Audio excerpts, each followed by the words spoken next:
Hey everybody, welcome back to Buzz Cooks. Today we're doing bread pudding. I've never had it before, I've never made it before, so let's get to it. I've got some leftover French bread, about 11 ounces worth. Got my electric knife out, and I'm going to just cut this up into small bite-sized pieces. The bread is about a day and a half old. You don't want to use real fresh bread, because it'll still be too moist. So about a day old bread is perfect. Once I got it all cut up, I'm going to put it into a large bowl, set aside. Now we're going to work on our wet end of the bread pudding, which is going to be 4 eggs,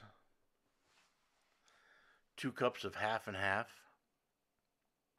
2 teaspoons of vanilla, 1 cup of sugar, and 2 teaspoons of cinnamon. And we'll get all this into the bowl. And then we'll get a hand mixer out.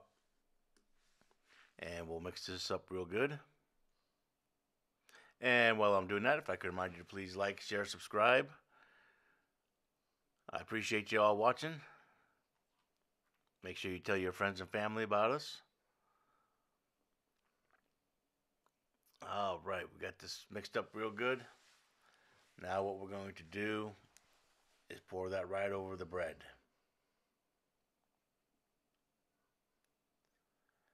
And we'll get a little spatula out and mix up that, make sure all the bread is coated nice.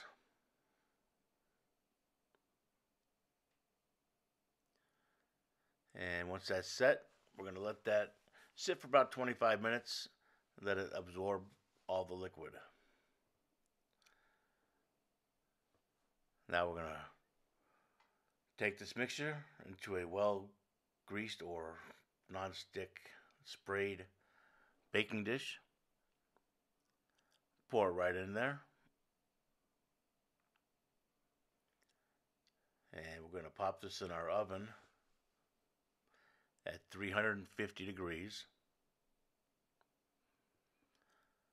For about 50 minutes to an hour. Now when it comes out, you're going to see that it really puffs up really high.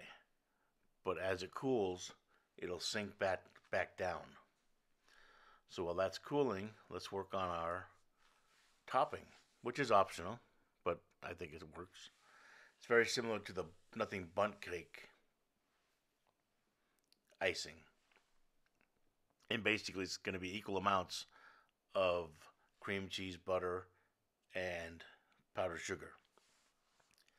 So I'm using 4 ounces of butter, 4 ounces of cream cheese, 4 ounces of powdered sugar.